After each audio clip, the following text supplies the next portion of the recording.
आपल्या एज्युकेशन मित्रा या युट्यूब चॅनलवर सहर्ष स्वागत आहे। मी सागर मदनकर। मित्रो, काल आपण अर्थशास्त्राचा पहिला व्हिडिओ टाकला होता, तो बऱ्याचशा विद्यार्थ्यांनी बघितला। आशा आहे की तो व्हिडिओ प्रत्येकाला आवडला असतील।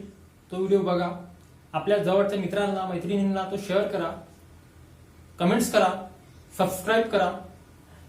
तर मित्रो, आज आपण या ठिकाणी बघणार आहोत उपयोगितेचे प्रकार। काल आपण पहिल्या व्हिडिओमध्ये उपयोगिता म्हणजे काय आणि उपयोगितेचे जे काही वैशिष्ट्य असतात आपण ते वैशिष्ट्य अभ्यासले आहेत। आज आपण या ठिकाणी उपयोगितेचे विभिन्न प्रकार आहेत ते प्रकार आपण या ठिकाणी अभ्यासणार आहोत। पेपरमध्ये आपल्याला हा प्रश्न दीर्घोत्तरीमध्ये विचारू शकतो की उपयोगितेचे प्रकार स्पष्ट करा, तर तेव्हा आपल्याला उपयोगितेचे प्रकार लिहिणं गरजेचं असते। तर सगळ्यात प्रथम उपयोगितेचा पहिला प्रकार आहे तो म्हणजे रूप उपयोगिता। त्यालाच म्हटले जाते स्वरूपजन्य उपयोगिता। स्वरूपजन्य उपयोगिता। तर मित्रो, रूप उपयोगिता म्हणजे काय, स्वरूपजन्य उपयोगिता म्हणजे काय, तर हे आपल्याला समजणं गरजेचं आहे। तर वस्तूचे स्वरूप बदलून निर्माण होणारी उपयोगिता म्हणजेच काय, तर रूप उपयोगिता। थोडक्यात वस्तूचं पूर्वीचं स्वरूप बदलून नवं निर्माण होणारं जे स्वरूप असतं त्या स्वरूपावरून ठरणारी उपयोगिता म्हणजे कोणती, रूप उपयोगिता। उदाहरणार्थ,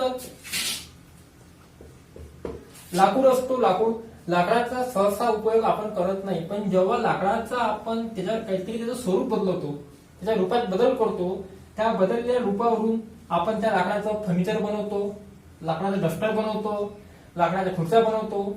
म्हणजे लाकडापासून आपण ज्या काही अनेक प्रकारचा वापर करून घेतो, अशा प्रकारे वस्तूच्या बदललेल्या रूपामुळे जी उपयोगिता निर्माण होते तिला आपण रूप उपयोगिता म्हणतो।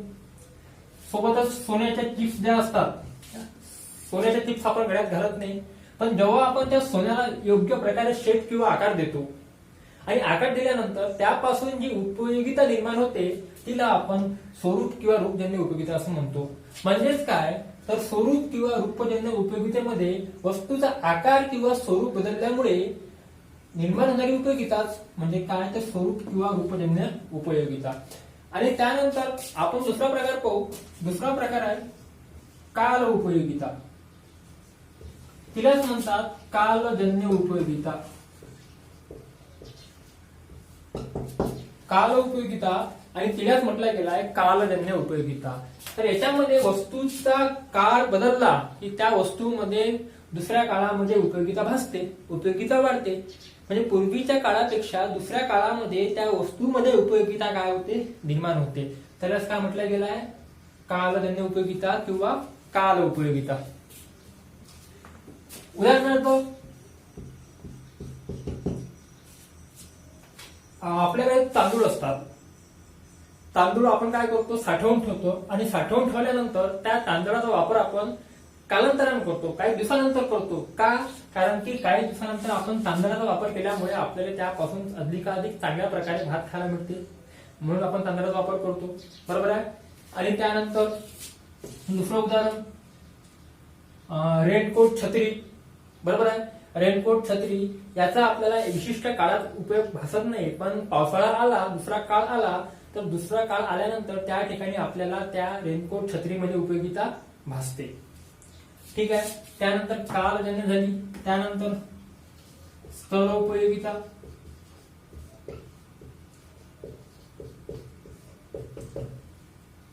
स्थल उपयोगिता म्हणजे काय, तर वस्तूचे स्थळ बदलले आणि वस्तूचे स्थळ बदलल्यानंतर त्यामध्ये निर्माण होणारी उपयोगिता म्हणजेच काय, तर स्थळ उपयोगिता होय। पुन्हा वस्तूचं स्वरूप बदलल्यानंतर दुसऱ्या ठिकाणी जेव्हा ती वस्तू जाते तेव्हा त्या ठिकाणी वस्तू गेल्यानंतर त्या वस्तूमध्ये अधिक मोठ्या प्रमाणात उपयोगिता वाढते, त्या वस्तूचं मूल्य वाढते, उपयोगिता वाढते। कशामुळे, स्थळ बदलल्यामुळे। वस्तू तीच आहे पण पूर्वीपेक्षा दुसऱ्या ठिकाणी गेली आणि दुसऱ्या ठिकाणी गेल्यानंतर त्या वस्तूच्या उपयोगावरून उपयोगिता अधिक प्रमाणात वाढलेली आहे। मग आता याचं उदाहरण काय देता येईल आपल्याला, नदीची वाळू। नदीची वाळू, स्थळ, नदी पकडू, सुरुवातीला ही वाळू जेव्हा नदीमध्ये असते तेव्हा त्या नदीतल्या वाळूमध्ये विशेष उपयोगिता भासत नाही, नदीवर उपयोगिता नसतेच. पण जेव्हा आपण ती वाळू एका ठिकाणाहून दुसऱ्या ठिकाणी आणतो, नदीतून आपण आपल्या बांधकामासाठी घरी आणतो, तेव्हा घरी आणल्यानंतर आपल्याला त्या वाळूमध्ये मोठ्या प्रमाणात काय भासते, उपयोगिता आपल्याला भासते. आणि त्यानंतर दुसरं उदाहरण, पृथ्वीच्या पोटातील कोळसा. पृथ्वीच्या पोटामध्ये मोठ्या प्रमाणात कोळसा दडलेला आपल्याला माहित आहे. पण ज्या क्षेत्रामध्ये ही पृथ्वी आहे, पृथ्वीच्या ज्या क्षेत्रामध्ये कोळसा आहे, प्रत्यक्षात त्या ठिकाणी त्या कोळशाची उपयोगिता भासत नाही, बरोबर आहे. मग त्यानंतर तो कोळसा आपण मालगाडीद्वारे विशिष्ट वाहतुकीच्या साधनाने तो कोळसा आपण दुसऱ्या ठिकाणी नेतो. ह्या पृथ्वीवरून कोळसा आपण दुसऱ्या ठिकाणी नेतो आणि दुसऱ्या ठिकाणी हा कोळसा नेल्यानंतर या कोळशामध्ये उपयोगिता भासते. कशी उपयोगिता भासते? या ठिकाणी आपण वीज निर्मिती करतो, अनेक प्रकारचा त्याचा उपयोग करून घेतो. म्हणजेच काय होऊन राहिलं, वस्तू तीच आहे, फक्त काय बदलल्या गेला, या ठिकाणी स्थळ बदलल्या गेला आहे आणि स्थळ बदलल्यामुळे तिची पहिलीच्या तुलनेत दुसऱ्या स्थळी उपयोगिता मोठ्या प्रमाणात वाढली आहे, बरोबर आहे. त्यानंतर चौथा प्रकार आहे स्वामित्व उपयोगिता. तिलाच म्हणते मालकी उपयोगिता. स्वामित्व म्हणजे काय, मालकी म्हणजे काय आपल्याला माहित आहे, बरोबर आहे, मालक. तर या ठिकाणी वस्तूच्या मालकीचे स्वामित्व हस्तांतरित झाले, तेव्हा हस्तांतरित झाल्यानंतर ज्या ठिकाणी जी उपयोगिता निर्माण होते त्या उपयोगितेला आपण स्वामित्व किंवा मालकी उपयोगिता म्हणू शकतो. काय झालं आहे, वस्तू तीच आहे, पण वस्तू तीच असल्यामुळे तिची मालकी बदलली आहे, मालक बदलला आणि मालक बदलल्यानंतर त्यापासून जी उपयोगिता निर्माण झाली ती उपयोगिता म्हणजे कुठली, तर स्वामित्व किंवा मालकी उपयोगिता. आपण हे सगळे उपयोगितेचे प्रकार बघत असताना फक्त यामध्ये आपल्याला महत्वपूर्ण एक शब्द लक्षात ठेवायचा आहे, तो म्हणजे बदल. तो म्हणजे काय, बदल. बदल म्हणजे कसा, आपण पहिलं पाहिलं स्वरूप किंवा स्वरूपजन्य. यामध्ये वस्तूचा आपण आकार बदलला आहे, बदल झाला आकारामध्ये. मग काय बनलं, लाकडापासून आपण फर्निचर बनवलं, म्हणजे वस्तूचा आकार बदलला, काळ बदलला, स्थळ बदललं. आता पाहून आपण स्वामित्व किंवा मालकी उपयोगिता. म्हणजे हे सगळं समजून घेत असताना परीक्षेच्या दृष्टिकोनातून समजण्याला सोपं या उद्देशाने आपल्याला बदल हा शब्द डोक्यात ध्यानात घ्यायचा आहे आणि याच्यावरूनच आपल्याला हे मुद्दे लिहायला सोपे जाईल. बऱ्याचदा परीक्षेमध्ये याआधी पण सुद्धा बोर्डाने अशा प्रकारचा प्रश्न वारंवार विचारलेला आहे आणि हा बोर्डाचा आवडता प्रश्न आहे. बरेचसे मुलं प्रकार आणि वैशिष्ट्यामध्ये गोंधळून जातात. प्रकार आणि वैशिष्ट्य मध्ये गोंधळून जायचं असं कुठल्याच प्रकारचं कारण नाही, कारण की बरेचशा मध्ये प्रकार आहे, काळजन्य, स्थळजन्य याच्यामध्ये वैशिष्ट्यामध्ये पण येतात ते आणि प्रकारमध्ये पण मोडल्या जातात. त्याच्यामुळे तुम्हाला अशा प्रकारे कोणत्याच प्रकारचा मनात संभ्रम, त्याला आपण कन्फ्युजन म्हणतो, ते आणण्याची गरज नाही. तर स्वामित्व किंवा मालकी उपयोगिता म्हणजे काय, तर वस्तूची मालकी जेव्हा बदलते, मालकी बदलल्यानंतर ती दुसऱ्याकडे हस्तांतरित झाली, ट्रान्सफर झाली आणि ट्रान्सफर झाल्यानंतर जी त्या ठिकाणी उपयोगिता निर्माण होते तिला स्वामित्व किंवा मालकी उपयोगिता असं म्हटल्या जाते. उदाहरणार्थ, दुकानदाराकडे कपडे असते, दुकानदार काय करतो, ते कपडे विकायला आपल्या दुकानात स्टॉक करतो. दुकानदार आपल्या दुकानात कपडे विकायला आणतो, विकायला आल्यानंतर मला सांगा, त्या दुकानदाराला त्या कपड्यामध्ये उपयोगिता भासते का, नाही भासत. कारण काय की त्याच्या दुकानाच्या रॅकमध्ये, कपाटमध्ये त्या दुकानाच्या ते कपडे पडून असते, बरोबर आहे. आणि ते कपडे पडून असल्यानंतर त्याला त्या कपड्यामध्ये उपयोगिता भासत नाही. पण प्रत्यक्ष जेव्हा आपण ते कपडे दुकानात घ्यायला जातो, दुकानात गेल्यानंतर तेव्हा आपण ते कपडे घालतो आणि घातल्यानंतर मग आपल्या या कपड्यामध्ये उपयोगिता भासते. वस्तू तीच आहे, वस्तू बदल झाला का, नाही, फक्त काय बदललं आहे, मालकी बदललेली आहे. आणखी उदाहरण सगळ्यात सोपी, अनेक लोक काय करतात, प्लॉटची विक्री करतात. प्लॉट विकत असताना जो प्लॉट विकतो त्याला त्या प्लॉट मध्ये उपयोगिता भासत नाही, जागा म्हणतो आपण त्याला.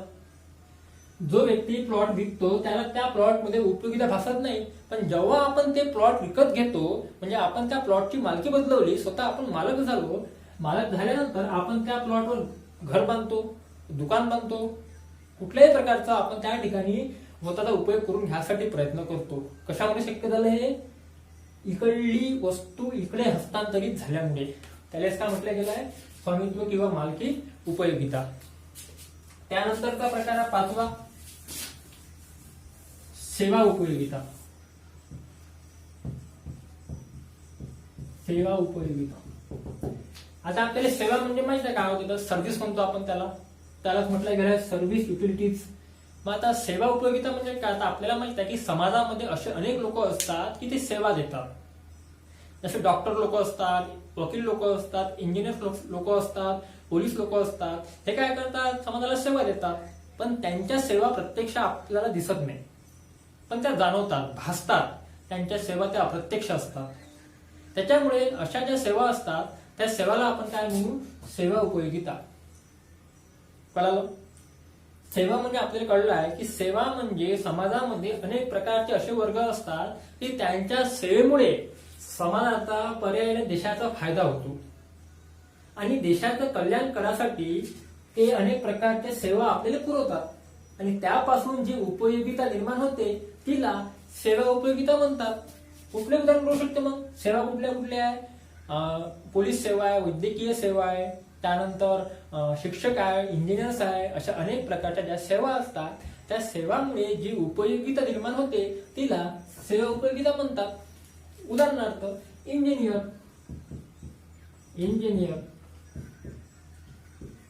इंजिनियरची सेवा कुठली, आपण जेव्हा कुठले घर बांधतो, घर बांधताना त्या घराचा नकाशा तयार करण्यासाठी आपण कोणाला आणतो, इंजिनियरला आणतो. सेवा उपयोगिता.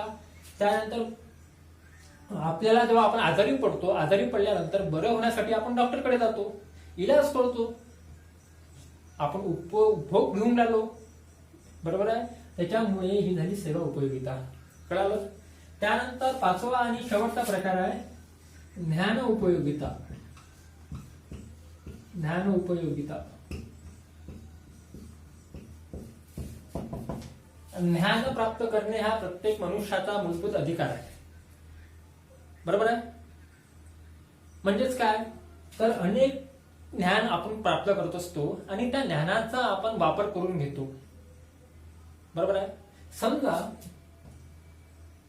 एखादा मनुष्य असेल आणि त्या मनुष्याला संगणक शिकायचं ज्ञान प्राप्त झालं. एखादा व्यक्ती आहे आणि त्या व्यक्तीला कम्प्युटर शिकायचं ज्ञान प्राप्त झालं तर तो काय करेल, इतर लोकांना ज्ञान वाटेल. बरोबर आहे. मग त्याला त्या संगणकात आवड निर्माण होईल. म्हणजेच काय झालं, त्याच्या ज्ञानामुळे बाकीच्या लोकांची उपयोगिता वाढली. उपयोगिता कशी वाढली, सीधा सरळ आहे की जो व्यक्ती कम्प्युटर शिकला तो काय करेल, त्या कम्प्युटरवरचे अनेक प्रकारचे सॉफ्टवेअर समजून घेईल आणि त्यानंतर त्या सॉफ्टवेअरचा वापर दुकानदाराचे बिल, पावती बुक कापण्यासाठी होईल, मार्कशीट बनवण्यासाठी होईल, हिशोब करण्यासाठी होईल. अशा प्रकारे कम्प्युटरवर आपण जे जे काम करतो त्या त्या कामासाठी या ज्ञानाचा काय होईल, उपयोग होईल. म्हणजे या ज्ञानापासून आपल्याला काय भेटली, उपयोगिता भेटली. बरोबर आहे. पण ही उपयोगिता, ज्ञान उपयोगिता म्हणजे उपयोगिता तेव्हाच निर्माण होईल जेव्हा आपल्याला ज्ञान प्राप्त होईल. बरोबर आहे. जर ज्ञानच प्राप्त झालं नाही तर उपयोगिता भासणार का, नाही. समजा जर आपण एखाद्या मंदबुद्धी माणसाला आपण म्हटलं की अशा प्रकारचं पुस्तक आहे तुम्हाला वाचन करायचं आहे, तो वाचन करू शकणार नाही कारण की त्याला ज्ञान नाही, अक्षर ओळख नाही. त्याच्यामुळे त्याला त्या पुस्तकात उपयोगिता भासणार नाही. अशा प्रकारे हे ज्ञान उपयोगिता आहे. तर अशा प्रकारे आपण या ठिकाणी उपयोगितेचे विविध 6 प्रकार अभ्यासले आणि त्याचं आपण स्पष्टीकरण केलं.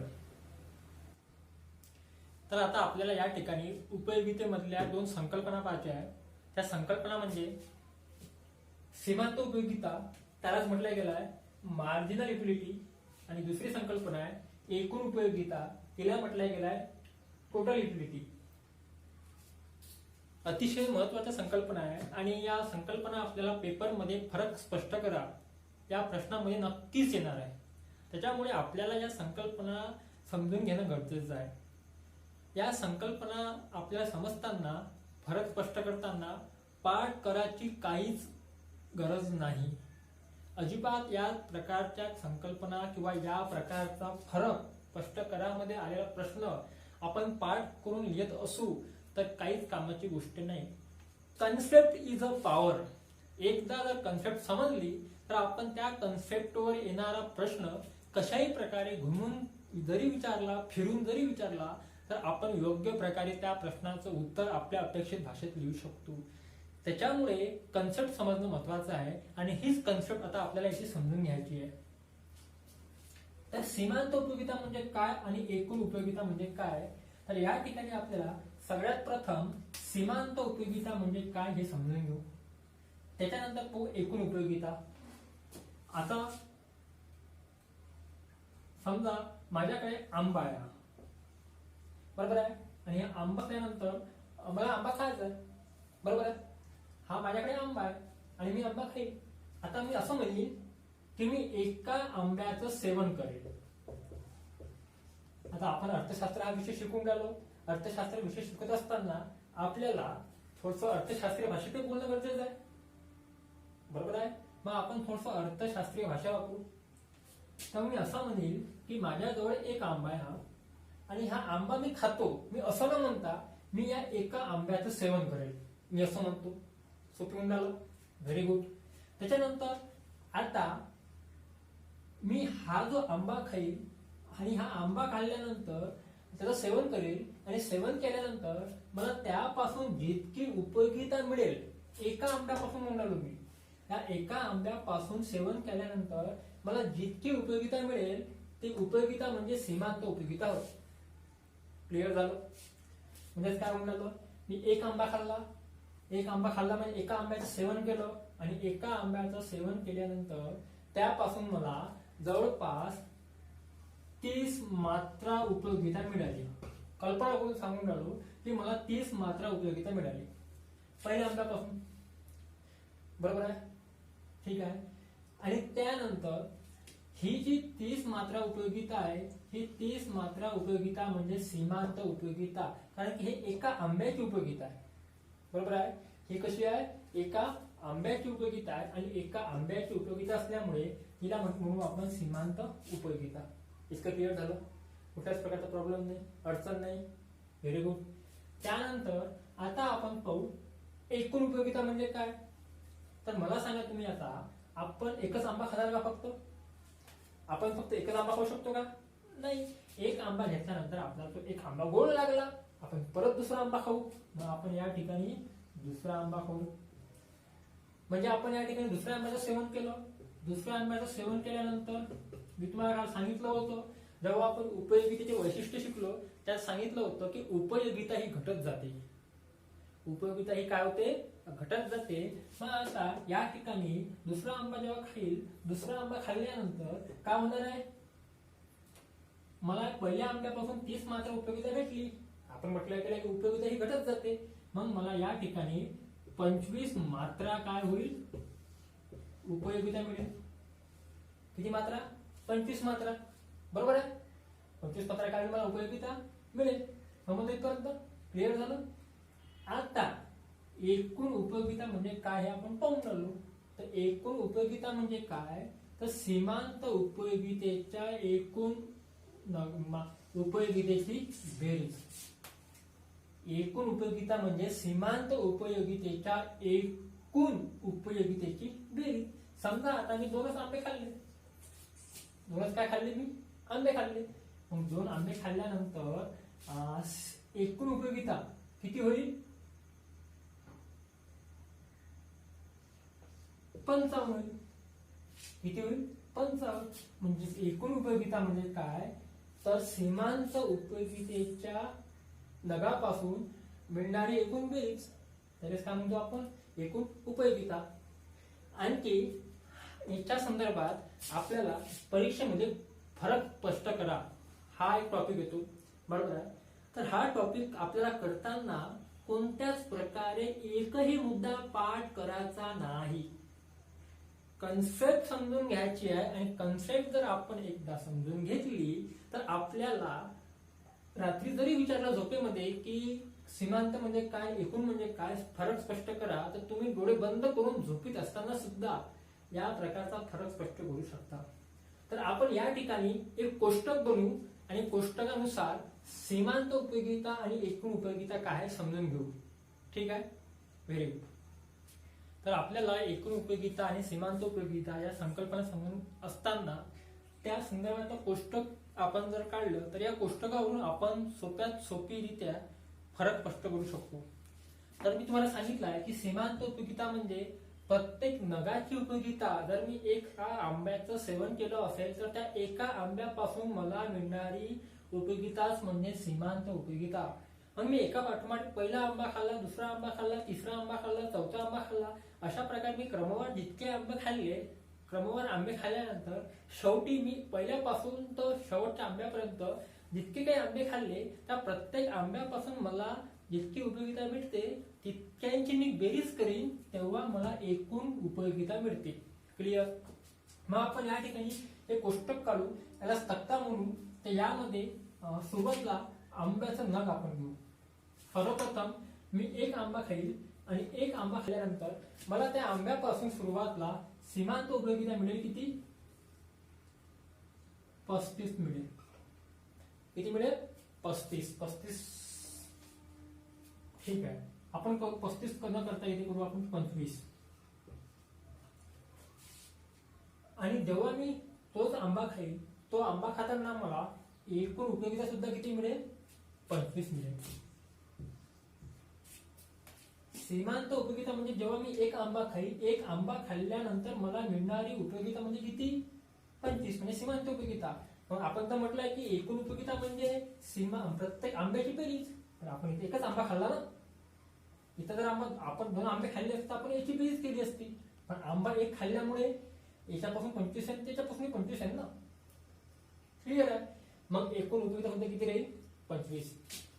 त्यानंतर आपण दुसऱ्या आंब्याचं सेवन करू. दुसऱ्या आंब्याचं सेवन केल्यानंतर आपण सांगितलं आहे की उपयोगिता ही घटत जाते. मग इथे जर 25 असेल तर इथं काय होईल? वाढेल की कमी होईल? साधी गोष्ट आहे, उपयोगिता घटणार, कमी होणार. मग आपण या ठिकाणी करू 20. आपण तिला 5च्या पटीमध्ये कमी करू. ठीक आहे? मग आता या ठिकाणी एकूण उपयोगिता किती होईल?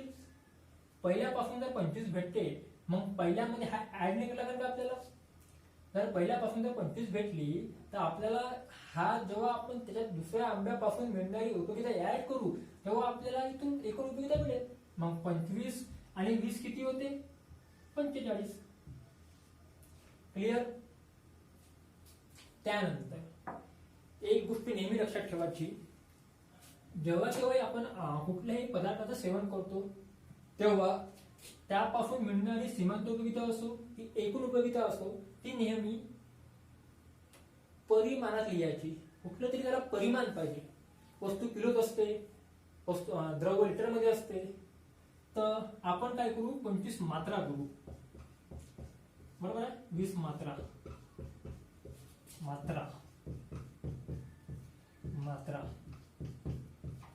त्यानंतर जेव्हा मी या ठिकाणी तिसऱ्या आंब्याचं सेवन करील, तिसऱ्या आंब्याचं सेवन केल्यानंतर 20 ची किती होईल? 15 होईल. मात्रा बनेल. आणि हे किती होईल? 15 आणि 45 60 होईल. बरोबर आहे? 60 होईल. त्यानंतर जेव्हा मी चौथ्या आंब्याचं सेवन करेल, चौथ्या आंब्याचं सेवन केल्यानंतर आणखी ही सीमांत उपयोगिता 5 ने घटेल, कमी होईल. किती होईल इथं? 10 होईल. आणि हे किती होईल इथं? 70 होईल. 70 मात्रा. बरोबर आहे? त्यानंतर या ठिकाणी मी आणखी 5व्या आंब्याचं सेवन करेल. 5व्या आंब्याचं सेवन केल्यानंतर मला किती येईल? इथे 5 मात्रा येईल. हे किती होईल? 75 होईल. बरोबर आहे? हे 75 कसे आले? इथले 70 ना इथले 5 is equal to 75. 70 + 5 is equal to 75. Clear? त्यानंतर जेव्हा मी 6व्या आंब्याचं सेवन करेल, 6व्या आंब्याचं सेवन केल्यानंतर इथे मात्र सीमांत उपयोगिता 0 होईल. किती होईल इथे? 0. आणि इथे किती होईल? 75 + 0 75च मात्रा राहील. बरोबर आहे? त्यानंतर जेव्हा मी 7व्या आंब्याचं सेवन करील, 7व्या आंब्याचं सेवन केल्यानंतर ही जी सीमांत उपयोगिता हे मायनस मध्ये जाईल, ऋण जाईल. ऋण म्हणजे -5 होईल, ऋण होईल, ऋण. मग त्यानंतर ही -5 होईल. तर आपण या 75 मधून -5 केले की किती होते? 70 होते. बरोबर आहे. आता 70 कसे आले? 75 - 5 = 70. जेव्हा मी 8व्या आंब्याचं सेवन करील, 8व्या आंब्याचं सेवन केल्यानंतर काय होईल? सीमांत उपयोगिता -5 आहे, -10 होईल. आणि हे किती होईल? 65 मात्र. बरोबर आहे. अशा प्रकारे सीमांत उपयोगिता आणि एकूण उपयोगिता यांचा फरक आहे.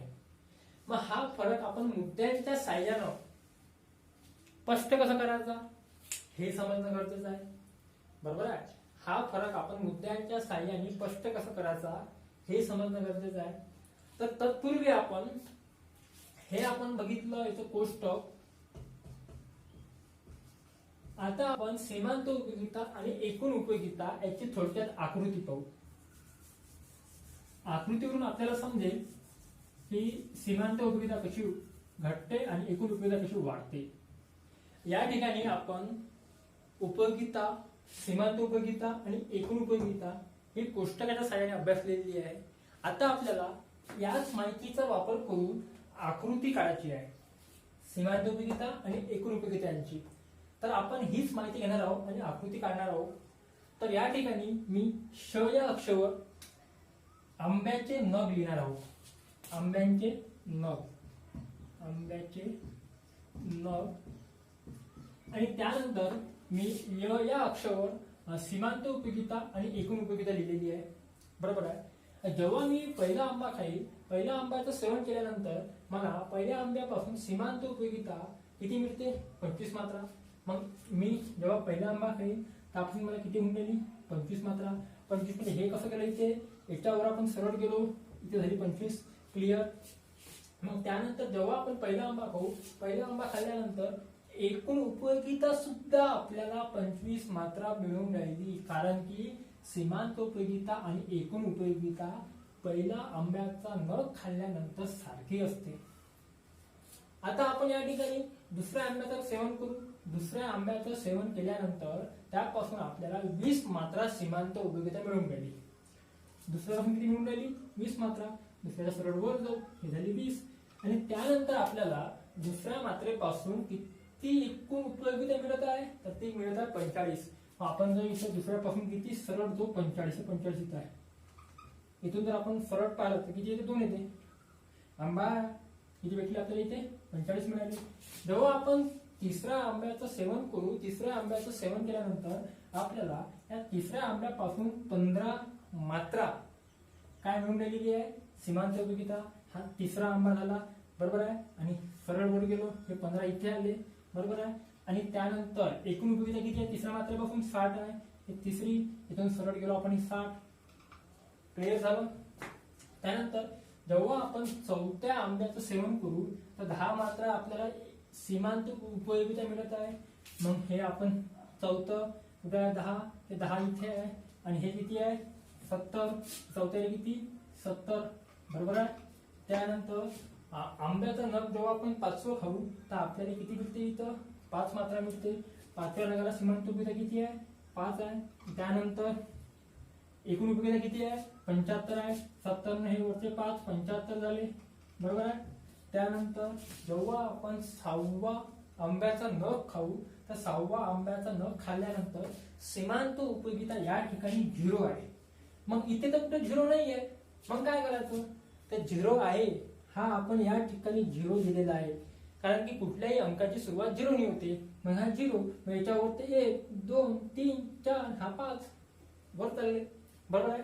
मग या ठिकाणी 0 आहे. म्हणजेच काय की जेव्हा आपण 6व्या आंब्याचा नग खाऊ तेव्हा सीमांत उपयोगिता किती आहे? 0. इथे लिहू आपण मग 0. हे किती आहे? मग 6व्याला 75 आहे. 6व्याला किती आहे? 75 आहे. मग जसेच्या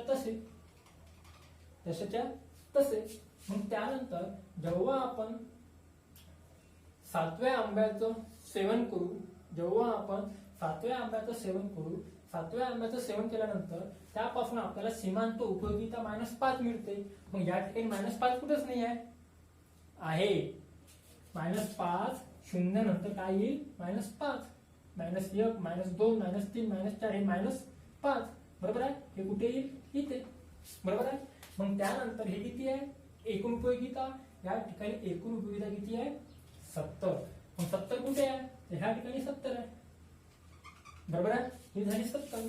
मग त्यानंतर जेव्हा आपण 8व्या आंब्याचं सेवन करू, 8व्या आंब्याचं सेवन केल्यानंतर आपल्याला 8व्या आंब्यापासून मिळणारी सीमांत उपयोगिता ही किती आहे, -10 आहे.